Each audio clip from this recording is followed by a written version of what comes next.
Saw 4. The first one after kind of, Leigh Whannell, James Wan wiped their hands clean of the series. James Wan might be an executive producer on all of these. They're both executive producers. Which that doesn't really mean anything. They did say like it was still their baby, so they like were around and like listened to the ideas, and they're like, I think there's actually like a quote from James Wan Leigh Whannell about this one. We're like, like the ideas they're throwing around, they're actually pretty good. Like he's used the word they're actually, or he said, I'm actually excited about it or something like that. One of those like backhanded compliments. But apparently I think 4 through 6 was kind of pitched as a trilogy. Which, of course, we're not reviewing 5 and 6 yet. That'll be coming in a couple weeks, but so stay tuned for that before Saw X. Saw 4. This movie was, I didn't remember really anything about it other than like Jigsaw's wife. But this one was surprisingly entertaining. I like this one a lot too. Yeah. I've always, prior to this rewatch, I've said 4 through 7 is my favorite stretch of the series because I just think that's when it's at its most ridiculous from a storytelling standpoint. It's so stupid. The traps are really absurd. It's like, it is what I love about Saw. 3 is like up in there kind of now too. So we'll see how it is at the end, but yeah, this is definitely the start of that. Great. At the beginning, Jigsaw's dead. He's on the table. Autopsy. You see his wiener. Yeah, you do. I like the whole scene is like very desaturated aside from the blood. Yeah, they're just digging around in this guy too. Just the sound effects, God. Yeah, again, really good practical effects. Very, very solid. And then you have the Jigsaw ate a tape, which is very nice. I'm sure that was very. Hoffman comes in and plays it. Like that'd be hard to get down. Yeah. What was that around it? Just wax? Wax, I think, just so it doesn't digest. I guess. Kind of looks like it would be like frosting or something. Yeah, maybe like that was maybe that was the prop. Made it taste a little better. Frosted mini wheats sort of style. But then you have the I called it the can't see, can't talk trap. I don't know what the official name is. They all have official names, but I called it the blind and mute trap. That's a good name for it. There's no tape though, so we don't know why these guys are in that position and what they did and what they're supposed to do. Yeah, it's very confusing, which is weird because they all the other ones have that, and are they like supposed to work together? I think that's what was he trying to teach them? That one didn't make any sense to me. I like that the blind guy is so aggressive. Yeah, he's just he doesn't know what's going on. He knows this other guy's there. But he's just and the other guy's not saying anything to him. Yeah, I don't know. It's just it's been one of those things where just the amount that escalates so quickly is very silly to me. Yeah, it's pretty entertaining.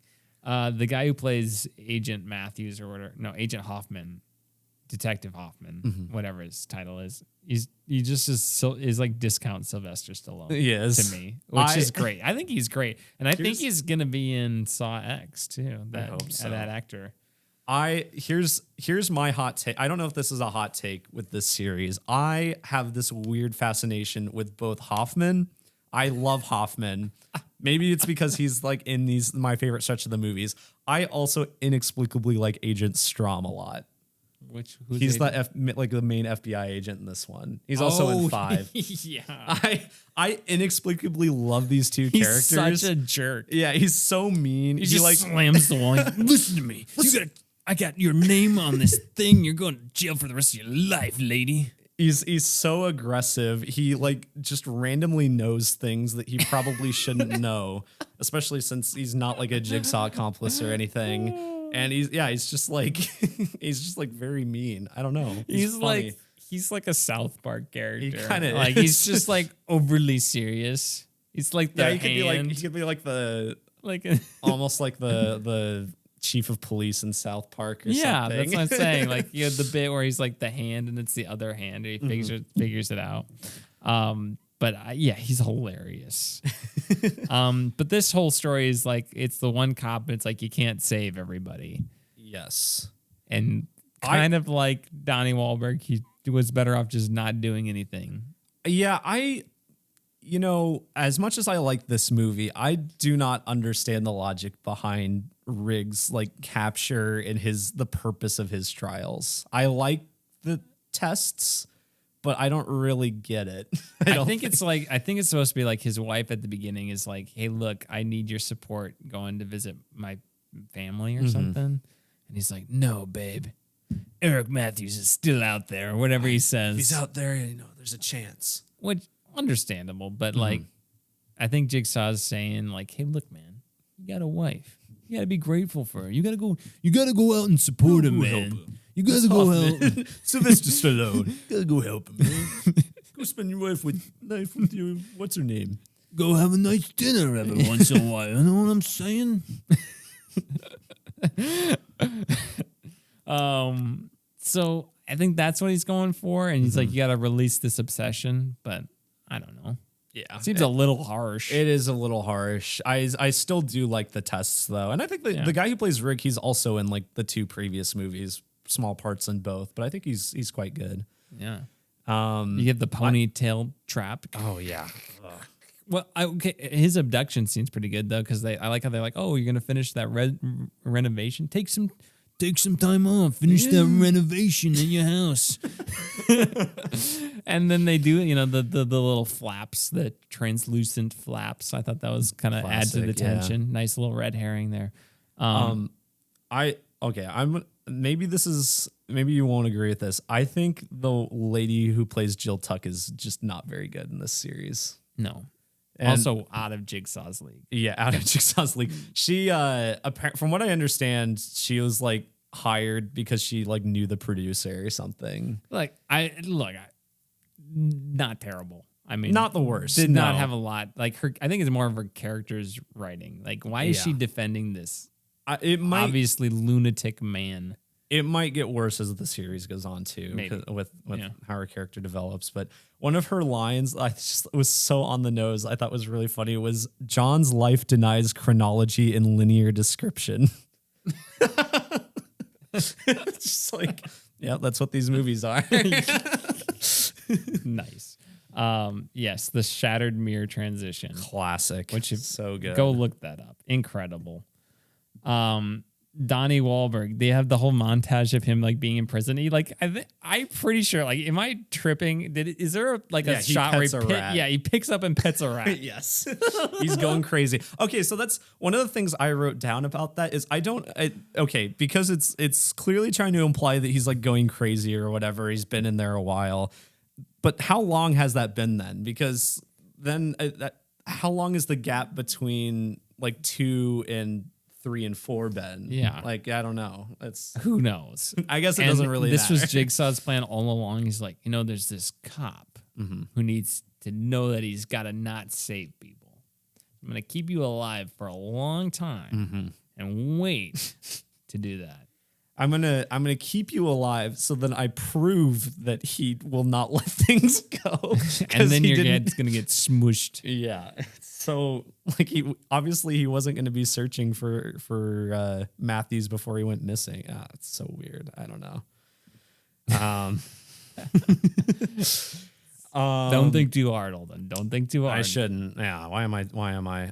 The Billy was like a creepy doll he made for his unborn kid. Yeah. Nice. All right. That's too creepy for a baby, but I love the torture bed was where it's the guy has to gouge his eyes out. Yeah, that was and while the tape is playing and his deeds. Well, he was like really into petting that dog. I was like, something terrible is gonna happen to this poodle thing.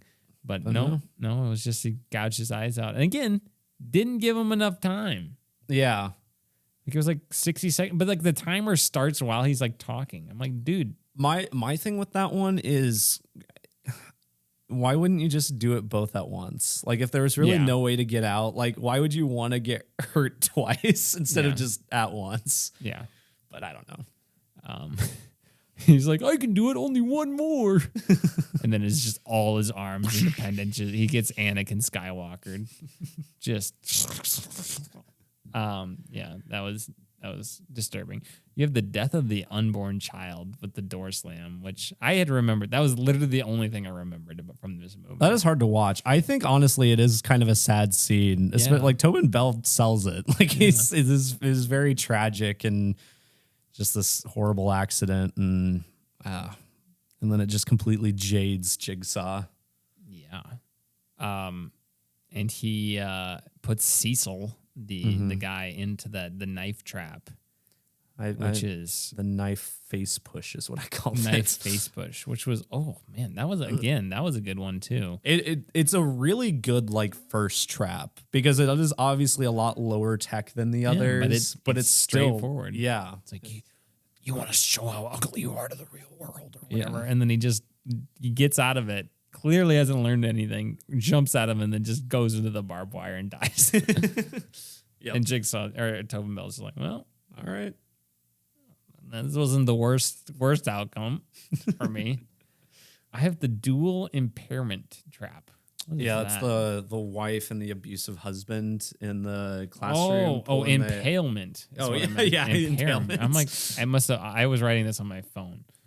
Where that guy was gonna die no matter what, and she got all of them except one. Like, what happened? Did she just pass out, I guess? Yeah, I mean, I think ultimately what she was supposed to do is just let him die. So after enough were like pulled out, then it was, I don't know, I guess wait for help. But also, I'm not a genius, but wouldn't she also just bleed to death? That's a lot of impalements. It is a lot of impalements. So like you'd think she died just from blood loss. I know like they were lined up so it wasn't hitting her arteries, but it was hitting his. Still though. But like, yeah, it's still a lot of holes in your body that are just bleeding. And also, aren't you supposed to like leave them in? Like, aren't you supposed to leave them in until you get like medical attention?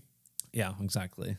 That was kind of a disturbing one though. Like, and I guess like, so that guy, like Jigsaw did just kill that guy by doing that. Yeah. Well, technically, I didn't because I didn't take him out. No, he was going to die regardless. Well, actually, Jigsaw technically didn't do it because he didn't take out the spears. The cop gets shot in the face by the trap. Hilarious. Why is that in there? I guess they're like trying to kill them. Hilarious. Yeah, it's out of nowhere, completely out of nowhere, not addressed like again. And it was like they were trying to hurt one of the agents. Yeah. Agent Perez gets the shrapnel in the face from the puppet. I'm like, I didn't get that. I don't understand. Honestly, that's you're probably just the a part terrorist. That's the part of the movie I don't get the most because, like, I mean, yeah, he doesn't want them on his trail or whatever, but like, what? Like, there wasn't a test or anything. Like, it's not like he would like had something against her necessarily, or him. I don't think. Like, I don't know. It didn't make sense. I didn't understand what Perez's fault was. Like, she's just doing her job and trying to catch a serial killer. My only thought is maybe Hoffman set that up. But even then, isn't it Jigsaw's voice? Isn't it Tobin Bell's voice? Hoffman just uses Jigsaw's voice in subsequent movies. Okay. So, I mean, I don't know. But, yeah, I don't know. One thing... Okay. So, back to when Cecil is getting killed and stuff. I like it's like it's the Chinese New Year festival. It's the Festival of the Pig, which explains the pig masks. Yeah. Hilarious. He also just robs like a tiny little terracotta warrior trinket that has to be worth like $2. Yeah. He just nabs it. I thought that was really funny as well. Donnie Wahlberg gets his head smushed by a couple things of ice. Yes, which is just gruesome and very like poor Donnie Wahlberg's Detective Matthews. Just horrible things. Yeah, horrible things happen to him this whole series. And I think that whole thing with Rick, it is so dumb because then they flash back to when Hoffman's like, "Don't go into a door unsecured door. Never go into an unsecured door." I told you never to go through an unsecured door. It's so stupid, and he just does it at like the very last second, and it comes down and smashes. And I think this movie, granted, I don't know if like I went into this fresh if I would remember the Hoffman twist, but to me it seems really obvious. The Hoffman being a Jigsaw accomplice, and like I don't know. the thing that throws it off is him being in the trap. Yeah. Like, I think that does throw it off a bit, but I think there's a lot of stuff early in the movie where he's just like, he's very suspicious to me. And I don't know. Once again, maybe if you don't know, you wouldn't catch up on it. I don't really care. I still like him. Here's my thing. Why did 3 and 4 have to be simultaneous? I don't care, but I love it, Jimmy. I remember that was a twist, and I'm like, why? Like, why did it need to happen? I think it's literally just to have a twist. They're like, what? Okay, what's a twist we haven't done before? What's something we can do? Let's have them just be set. I remember when I first watched this. Honestly, might be the first movie equivalent for me. This blew my mind when I saw it. And it doesn't make any sense. It's not nearly as good of a well-written twist. But I remember the first time I saw it, I'm like, no way, it's happening at the same time.